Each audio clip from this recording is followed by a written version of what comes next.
Hi everyone, it's me again to demonstrating to you the safety procedures including the hazard identification and risk assessment in using a multimeter in troubleshooting basic circuit faults.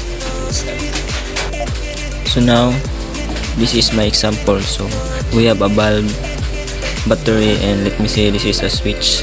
So the hazard for this example, so is the process used to evaluate if any particular for this example.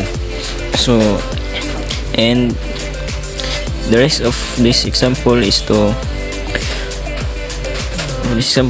describe the overall process or method for this example. So when we say troubleshooting basic circuits, we have a closed circuit, open circuit, and short circuit. So closed circuit is a circuit without interruption, providing a continuous path through which is a circuit can flow. So for example, open circuit, so that is open circuit, so they have a continuously electricity. So for let me say open circuit is an open circuit implies that the two terminals or points are externally disconnected, so which is equivalent to a zero resistance. So this is called a open circuit. So no disconnected, or this wire is no connect continuously.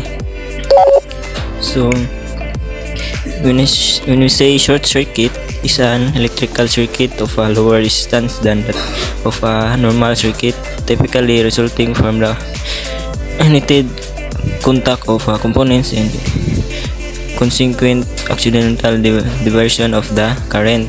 So short circuit is, for example, we have a wire and connected for this wire and this wire, so that's called short circuit because the electricity is floating at her. So now when we use a multimeter to determine that this example is have a continuously electricity, so this sign is for negative and this sign for positive. So now when we use low range, this is a result have a high electricity. When we use times 100, the electricity is going low. So when we use times 1 or 1k, the electricity is not, so no connection. That's all.